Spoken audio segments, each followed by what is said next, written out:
9वें दिन भी कई पदकों पर भारतीय खिलाड़ियों की नजर रहेगी। कुश्ती में 6 भारतीय खिलाड़ी पदक के लिए दांव पर लगाएंगे। वहीं मुक्केबाजी में भी पदक के लिए फाइट होगी। महिला क्रिकेट और पुरुष हॉकी के भी आज सेमीफाइनल मुकाबले होंगे। कॉमनवेल्थ गेम्स के 8वें दिन शुक्रवार को भारत पर पदकों की बारिश हुई। कुश्ती में 3 गोल्ड, 1 सिल्वर और 2 ब्रॉन्ज मेडल जीते। 9 गोल्ड, 8 सिल्वर और 9 ब्रॉन्ज के साथ 26 पदक लेकर भारत पदक तालिका में 5वें स्थान पर। कुश्ती में 65 किलो वर्ग में ओलंपियन बजरंग पुनिया ने कनाडा के पहलवान लचलान मैकलीन को पटखनी देकर गोल्ड जीता। रेसलिंग में दीपक पुनिया ने भी भारत को यादगार गोल्ड का तोहफा दिया। दीपक ने 86 किलोग्राम वर्ग के फाइनल मुकाबले में पाकिस्तान के मोहम्मद इनाम को हराया। दीपक का कुश्ती में यह तीसरा गोल्ड मेडल है। महिला रेसलर साक्षी मलिक ने भी कुश्ती में स्वर्ण पदक जीता। साक्षी ने कनाडा की एना गोंजालेस को हराकर गोल्ड जीता। एक समय 4-0 से पीछे चल रही साक्षी ने मैच में जबरदस्त वापसी कर गोल्ड जीता। रेसलिंग में अंशु मलिक ने महिलाओं के 57 किलोग्राम वर्ग में सिल्वर मेडल जीता। इसके अलावा भारत के पुरुषों के 125 किलोग्राम वर्ग में मोहित ग्रेवाल और महिलाओं की 68 किलोग्राम फ्री स्टाइल कैटेगरी में दिव्या काकरा ने ब्रॉन्ज मेडल जीता। हरियाणा के झज्जर जिले के छारा में जश्न का माहौल है। कॉमनवेल्थ गेम्स से बजरंग पुनिया के गोल्ड जीतने पर गांव वालों ने मिठाइयां बांटी, ढोल नगाड़ों की धुन पर जमकर डांस किया। कॉमनवेल्थ गेम्स में आज पुरुषों के लॉन बॉल में भी एक पदक मिलना तय है। पुरुष लॉन बॉल टीम ने मेजबान इंग्लैंड को सेमीफाइनल में हराकर फाइनल में जगह बनाई। कॉमनवेल्थ गेम्स में पदक विजेता पहलवानों को प्रधानमंत्री मोदी ने ट्वीट कर बधाई दी। पीएम मोदी ने कहा, भारतीय पहलवानों की जीत से देश का सम्मान बढ़ा है, साथ ही आने वाली पीढ़ियों को भी प्रेरणा मिलेगी। कॉमनवेल्थ गेम्स में महिला हॉकी के सेमीफाइनल में भारत को ऑस्ट्रेलिया ने पेनल्टी स्ट्रोक से 3-0 से हरा दिया। देश में उपराष्ट्रपति पद के लिए आज चुनाव होगा और शाम तक इसके नतीजे भी घोषित कर दिए जाएंगे। उपराष्ट्रपति चुनाव में एनडीए की तरफ से उम्मीदवार जगदीप धनखड़ हैं तो विपक्ष की ओर से मार्गरेट अल्वा है। उपराष्ट्रपति चुनाव को लेकर शुक्रवार को मॉक पोलिंग हुई, जिसमें सभी एनडीए नेताओं ने मतदान किया। एनडीए उम्मीदवार जगदीप धनखड़ भी इस मौके पर मौजूद रहे। दिल्ली में आज 2 तिरंगा रैली निकलेगी। पहली तिरंगा रैली सुबह 7:30 बजे से तालकटोरा स्टेडियम से शुरू होगी, जिसमें 750 बाइकर्स केसरी पगड़ी पहनकर बाइक चलाएंगे। दूसरी रैली में बीजेपी के सांसदों और मंत्रियों की होगी, जो इंडिया गेट तक जाएगी। दिल्ली के सीएम ने लोगों से 14 तारीख को शाम 5 बजे हर भारतवासी से हाथ में तिरंगा लेकर राष्ट्रगान गाने की अपील की है। दिल्ली में इसके लिए बहुत बड़े स्तर पर लोगों को तिरंगा भी बांटा जाएगा। 25 लाख तिरंगे बांटने की तैयारी में दिल्ली सरकार।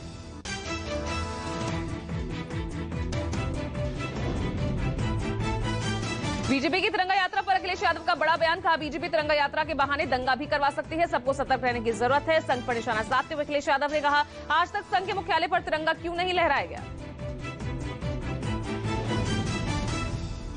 राष्ट्रपति भवन में आज केंद्र सरकार की आजादी के अमृत महोत्सव को लेकर अहम बैठक होगी। बैठक में सभी राज्यों के मुख्यमंत्री शिरकत करेंगे। दिल्ली प्रवास पर आई पश्चिम बंगाल की सीएम ममता बनर्जी भी शामिल होंगी।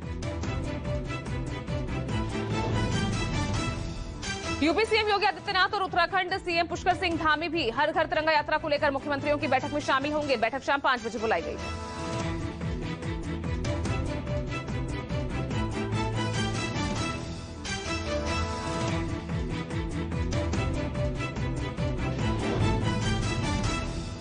महंगाई पर कांग्रेस का देश भर में हल्ला बोल। दिल्ली से लेकर गुवाहाटी, पंजाब से लेकर हरियाणा, सब जगह कांग्रेस कार्यकर्ता सड़क पर उतरे। कई जगह सुरक्षा में लगे पुलिसकर्मियों से भिड़े कांग्रेस कार्यकर्ता।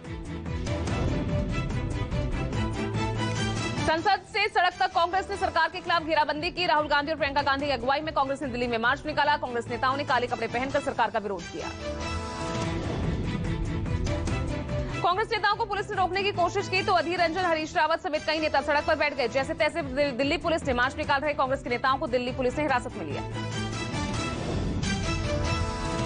कांग्रेस मुख्यालय से कांग्रेस की प्रदर्शन की कमान प्रियंका गांधी ने संभाली। प्रियंका गांधी को दिल्ली पुलिस ने रोकने की कोशिश की तो वो मुख्यालय के पास में लगाए गए बैरिकेड से कूद गई। दिल्ली पुलिस की महिला जवान उन्हें हाथ पैर पकड़कर उठा ले गई। प्रियंका गांधी का सरकार पर हमला। कहा, सरकार के लोगों को वही दिख रहा है, महंगाई दिख नहीं रही। महंगाई सीमा से ज्यादा आगे बढ़ गई है, इसके लिए सरकार को कुछ करना होगा, इसलिए हम लड़ रहे हैं और ये संघर्ष सड़क का है। संघर्ष में समझौता मंजूर नहीं।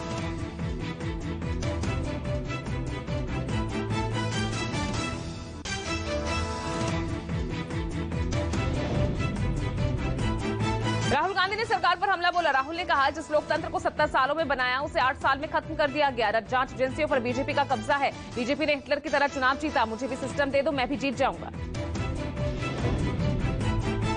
रविशंकर प्रसाद बोले, महंगाई और बेरोजगारी पर जब चर्चा होती है तो राहुल आते नहीं, सदन से बाहर चले जाते हैं। उनकी दादी इंदिरा गांधी ने देश में इमरजेंसी लगाई थी। राहुल गांधी एक बात का जवाब दें हमें कि क्या उनकी पार्टी में लोकतंत्र है। देश भर में आज कांग्रेस के हुए प्रदर्शन पर केंद्रीय मंत्री अनुराग ठाकुर ने सवाल खड़े किए। अनुराग ठाकुर ने कहा, भ्रष्टाचार करना और ऊपर से सीना चौड़ा करके सरकार और जांच एजेंसियों पर दबाव बनाना, ये कहां का न्याय है। राहुल गांधी के हिटलर और सीतारमण पर बयान दिए से अब गिरिराज सिंह भड़क उठे हैं। कहा, राहुल और कांग्रेस को अगर उनकी हिम्मत थी तो सीतारमण के सामने मुद्दे को उठाना चाहिए था। काले कपड़ों पर गिरिराज सिंह ने कहा, खुद का इतिहास काले अक्षरों में लिखा है, इसलिए राहुल ने काले कपड़े पहने। संसदीय कार्य मंत्री प्रहलाद जोशी ने राहुल गांधी पर तंज कसा। कहा, राहुल गांधी नकली गांधी हैं और इनकी विचारधारा भी नकली है। इमरजेंसी को लेकर हमला बोलते हुए प्रहलाद जोशी ने कहा, हास्यास्पद बात यह है कि आपातकाल लगाने वाले लोकतंत्र की बात करते हैं। कांग्रेस के काले कपड़े पहनकर प्रदर्शन करने पर सियासत गरमा गई है। केंद्रीय गृह मंत्री अमित शाह ने कहा कि कांग्रेस ने विरोध के लिए इस दिन को चुना और काले कपड़े पहने क्योंकि वो अपनी तुष्टीकरण की राजनीति की ओर बढ़ावा देना चाहते हैं। आज के दिन प्रधानमंत्री मोदी ने राम जन्मभूमि की नींव रखी थी। उत्तर प्रदेश के मुख्यमंत्री योगी आदित्यनाथ ने भी महंगाई को लेकर कांग्रेस के प्रदर्शन पर सवाल उठाए। कहा, अभी तक कांग्रेस सामान्य पोशाक में विरोध प्रदर्शन कर रही थी, लेकिन 5 अगस्त को काले कपड़े पहनकर विरोध किया जाना राम भक्तों का अपमान है। महंगाई के खिलाफ प्रदर्शन को अयोध्या मंदिर निर्माण से जोड़े जाने पर कांग्रेस महासचिव ने रामायण के दोहे के जरिए पलटवार किया। प्रियंका ने कहा, जो महंगाई बढ़ाकर दुर्बल जन को कष्ट देता है वो भगवान राम पर वार करता है। यूपी के नोएडा में बीजेपी के स्थानीय नेता श्रीकांत त्यागी का एक महिला से गाली गलौज और धक्का मुक्की देने का वीडियो वायरल हुआ है। इस वीडियो में नोएडा के सेक्टर 93B में मौजूद ग्रैंड ओमिक सोसाइटी है। महाराष्ट्र सीएम एकनाथ शिंदे ने शुक्रवार को डिप्टी सीएम फडणवीस के बीच मुलाकात हुई। फडणवीस के आवास पर मुलाकात के बाद सीएम शिंदे ने कहा कि बीजेपी नेता के दिल्ली से लौटने के बाद राज्य कैबिनेट का विस्तार किया जाएगा। हरियाणा के मुख्यमंत्री मनोहर लाल खट्टर आज राज्य में 134 करोड़ रुपए की 20 परियोजनाओं का उद्घाटन और आधारशिला रखने वाले हैं। करनाल के सेक्टर 7 में बने पब्लिक पार्क का भी सीएम उद्घाटन करेंगे। जम्मू कश्मीर से अनुच्छेद 370 हटाए जाने की तीसरी बरसी पर उपराज्यपाल मनोज सिन्हा ने इंटरनेशनल फुटबॉल स्टेडियम की सौगात दी। श्रीनगर के बख्शी स्टेडियम का फीफा निर्देशानुसार रेनोवेट किया गया है।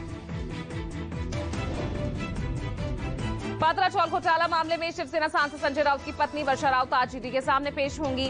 प्रवर्तन निदेशालय ने सोमवार को संजय राउत को गिरफ्तार किया था। दिल्ली की राउत रेवेन्यू कोर्ट दिल्ली के मंत्री सत्येंद्र जैन के खिलाफ दायर चार्जशीट पर आज सुनवाई करेगी। ईडी ने मनी लॉन्ड्रिंग केस में जैन के खिलाफ चार्जशीट दायर की है। धनबाद जज हत्याकांड के दोनों आरोपियों को आज सीबीआई कोर्ट सजा सुनाएगी। गुरुवार को कोर्ट ने लखन और राहुल वर्मा को दोषी करार दिया था। पिछले साल 28 जुलाई को सीबीआई कोर्ट के जज रजनीकांत पाठक की हत्या कर दी गई थी। मध्य प्रदेश लोक सेवा आयोग परीक्षा के रिजल्ट में हो रही देरी के खिलाफ इंदौर में परीक्षार्थियों ने प्रदर्शन किया। प्रदर्शनकारियों ने सरकार से जल्द नतीजे घोषित करने की मांग की। मुंबई आईआईटी के छात्र आज से फीस बढ़ोतरी के खिलाफ अनिश्चितकालीन भूख हड़ताल पर रहेंगे। आईआईटी के एमटेक और पीएचडी के छात्र फीस बढ़ोतरी का फैसला वापस लेने की मांग कर रहे हैं। यूपी के अमरोहा में जहरीला चारा खाने से 61 गायों की मौत हो गई। योगी सरकार के मंत्री धर्मपाल सिंह ने मौके पर पहुंचकर हालात का जायजा लिया।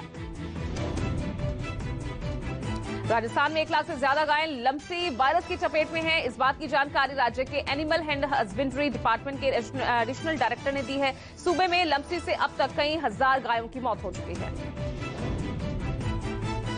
मध्य प्रदेश के रतलाम में लम्पसी वायरस का प्रकोप बढ़ रहा है। जिले के सेमलिया और बरबोदना गांव की कई गाय में बीमारी के लक्षण हैं। लम्पसी वायरस से गायों के शरीर पर छोटी छोटी गांठें उभर जाती हैं और जो बाद में घाव में तब्दील हो जाती है।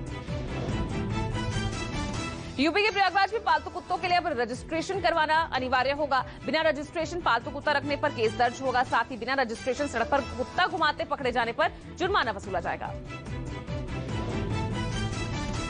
छत्तीसगढ़ के नारायणपुर में सुरक्षा बलों ने 10 किलो का आईईडी बरामद किया। कोहका मेता वीकली मार्केट से बरामद विस्फोटक को निष्क्रिय कर दिया गया है। महाराष्ट्र के अमरावती में हुए उमेश कोल्हे हत्याकांड के 2 और आरोपियों को एनआईए ने अमरावती से गिरफ्तार किया। गिरफ्तार आरोपी मुर्शीद अहमद अब्दुल और अब्दुल अरबाज को कोर्ट ने 12 अगस्त तक एनआईए की कस्टडी में भेज दिया। हर हर शंभू गाकर मुस्लिम कट्टरपंथियों के निशाने पर आई यूट्यूब सिंगर फरमानी नाज ने हिंदू धर्म अपनाने की खबरों का खंडन कर दिया है। नाज ने वीडियो जारी कर ऐसी खबरों को अफवाह बताया। जम्मू कश्मीर से अनुच्छेद 370 हटाए जाने की तीसरी बरसी पर इस्लामिक देशों के संगठन ओआईसी के बयान पर भारत ने तीखी प्रतिक्रिया जाहिर की। विदेश मंत्रालय ने कहा, ओआईसी के बयान से साफ है कि यह संगठन आतंकवाद के माध्यम से सांप्रदायिक एजेंडे को समर्पित है। अफगानिस्तान की राजधानी काबुल में शुक्रवार को हुए धमाके में 8 लोगों की मौत हो गई, कई लोग जख्मी हो गए। काबुल के भीड़भाड़ वाले सरकरीज इलाके में धमाका हुआ। चीन के फाइटर जेट ने शुक्रवार को भी ताइवान के एयर स्पेस का उल्लंघन किया। ताइवान ने दावा किया कि चीन के 68 फाइटर जेट और 13 युद्धपोतों ने मध्य रेखा को पार किया। चीन ने अमेरिकी संसद स्पीकर नैंसी पेलोसी और उनके परिवार पर प्रतिबंध लगा दिया है। चीन ने साफ किया कि ताइवान दौरे के बाद अब पेलोसी और उनके परिवार के लिए चीन के दरवाजे हमेशा के लिए बंद हो गए हैं।